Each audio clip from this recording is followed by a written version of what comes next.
सभी बच्चों का विज्ञान की क्लास में स्वागत है।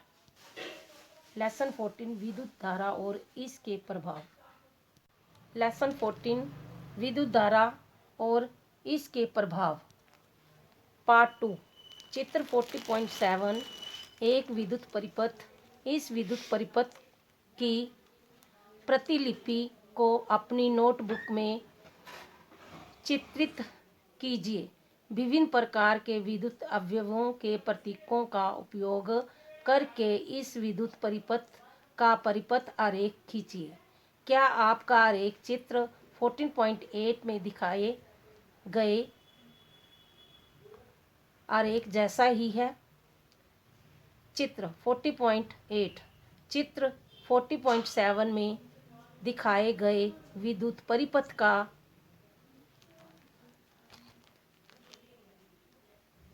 परिपथ आरेख प्रतीकों का इस्तेमाल करके विद्युत परिपथ आरेख खींचना काफ़ी सरल होता है। इसलिए इस सामान्य विद्युत परिपथों को परिपथ आरेखों से निरूपित करते हैं। चित्र 40.9 अन्य परिपथ आरेख। चित्र 40.9 द्वारा एक अन्य विद्युत परिपथ आरेखें दिखाया गया है। क्या यह चित्र 40.8 में दिखाए गए परिपथ जैसा ही है? इन दोनों परिपथों में क्या अंतर है? क्या चित्र 40.9 में दर्शाए गए विद्युत परिपथ में बल्ब जलाएगा? याद कीजिए कि बल्ब केवल तभी जलता है जब स्विच ऑन की स्थिति में होता है तथा परिपथ बंद होता है। बल्ब में एक पतला तार होता है जिसे फिलामेंट अथवा तंतु कहते हैं। यह तभी जलता है जब इससे विद्युत धारा प्रभावित होती है। जब बल्ब फ्यूज हो जाता है तो इसका तंतु टूट जाता है। यदि बल्ब का तंतु टूट जाए तो क्या तब भी परिपथ पूरा होगा? क्या तब भी बल्ब जलेगा? आपने यह ध्यान दिया होगा कि दीप्त बल्ब जल्दी ही गर्म हो जाता है। क्या आप जानते हैं कि ऐसा क्यों होता है? 40.2 विद्युत धारा का तापीय प्रभाव। क्रियाकलाप 40.2 एक टार्च बल्ब, एक विद्युत लेंस, एक संयोजक तार तथा स्विच लीजिए। चित्र 40.9 में दिखाए गए अनुसार एक विद्युत परिपथ बनाइए। यह क्रियाकलाप केवल एक सेल का प्रयोग करके ही किया जाना है। स्विच को ऑन की स्थिति में रखिए। क्या बल्ब जलता है? बल्ब को छू कर देखिए। अब स्विच को ऑन की स्थिति में लाइए और बल्ब को 1 मिनट अथवा थोड़ी देर तक दीप्त रहने दीजिए। बल्ब को फिर से छू कर देखिए।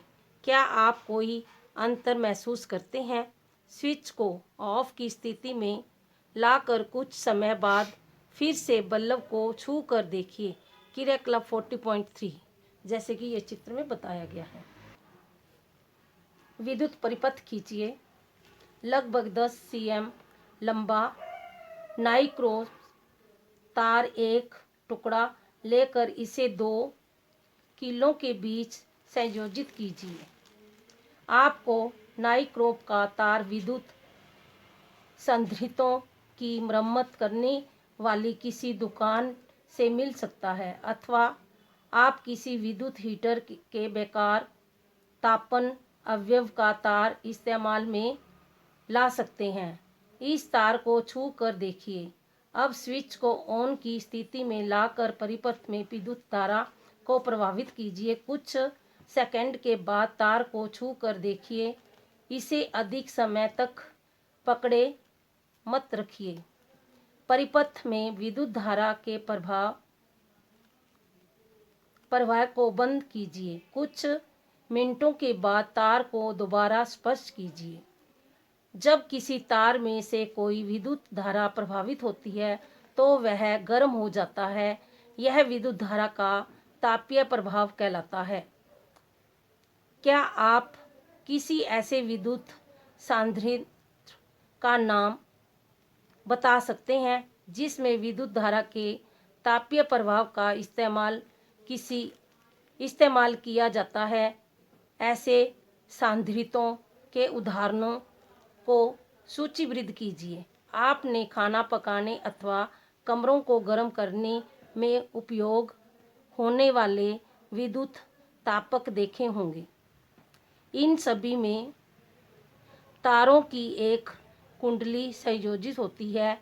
तार की यह कुंडली विद्युत तापन अवयव अथवा केवल एलिमेंट या अवयव कहलाती है।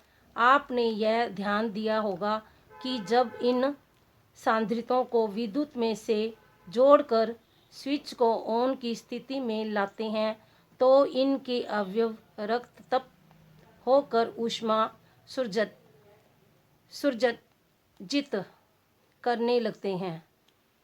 किसी तार में उत्पन्न ऊष्मा का परिमाण उस तार के पदार्थ की धातु जिससे यह बना है, मोटाई तथा लंबाई पर निर्भर करता है। विभिन्न आवश्यकताओं के लिए विभिन्न पदार्थों तथा विभिन्न मोटाई एवं लंबाई के तार प्रयोग में लाए जाते हैं।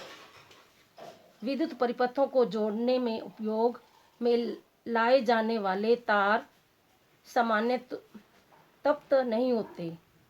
इसके विपरीत कुछ विद्युत संधारित्रों के अवयव इतने अधिक गर्म हो जाते हैं कि सरलता से दिखाई देते हैं। विद्युत बल्ब के तंतु इतने उच्च ताप तक गर्म हो जाते हैं कि दीप्त होकर प्रकाश देना शुरू कर देते हैं, जैसे ये चित्र में बताया गया है।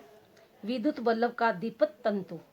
यदि किसी तार के बड़े परिमाण की विद्युत धारा प्रभावित होती है तो तार इतना अधिक गर्म हो जाता है कि वह पिघलकर टूट सकता है। लेकिन क्या यह संभव है कि कोई तार पिघलकर टूट जाए? आइए इसका अवलोकन करें। क्रियाकलाप 40.4। जिस विद्युत परिपथ का उपयोग हमने क्रियाकलाप में किया था उसे दोबारा बनाइए, लेकिन इस बार सेल के स्थान पर 4 लेंसों की बैटरी का इस्तेमाल कीजिए। साथ ही नाइक्रोम तार के स्थान पर स्टील बुल की पतली लड़ी बांधिए। उर्न के जूने का इस्तेमाल प्रायः रसोई घरों में बर्तनों को साफ करने में होता है तथा यह किराने की दुकान पर ही मिलता है। यदि कमरे में विद्युत पंखा चल रहा हो तो उसका स्विच ऑफ कर दीजिए।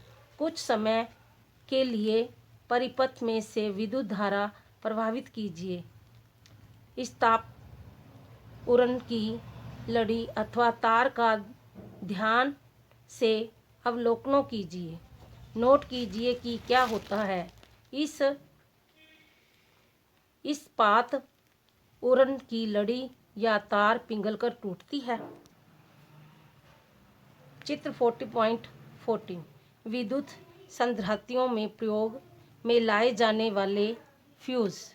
कुछ विशेष पदार्थों के बने तारों से जब अधिक विद्युत धारा प्रवाहित होती है तब वे जल्दी ही पिघलकर टूट जाते हैं। इन तारों का इस्तेमाल विद्युत फ्यूज बनाने के लिए किया जाता है। सभी भवनों में प्रत्येक विद्युत परिपथ में फ्यूज संयोजित किए जाते हैं। प्रत्येक विद्युत परिपथ में से प्रवाहित की जा सकने वाली विद्युत धारा की कोई अधिकतम सीमा होती है जिसे उसमें से सावधानीपूर्वक प्रवाहित किया जा सकता है। कि यदि किसी दुर्घटना के कारण विद्युत धारा का मान इस सुरक्षा सीमा से अधिक होता है तो तार बहुत अधिक गर्म हो सकते हैं, जिससे आग भी लग सकती है। यदि परिपथ में उचित फ्यूज संयोजित होता है तो यह पिघल जाएगा, जिससे परिपथ टूट जाएगा। अंत फ्यूज एक सुरक्षा युक्ति है जो विद्युत परिपथ की हानि तथा संभावित आग के प्रति सुरक्षा प्रदान करता है। इस वीडियो को देखो, सुनो और समझो।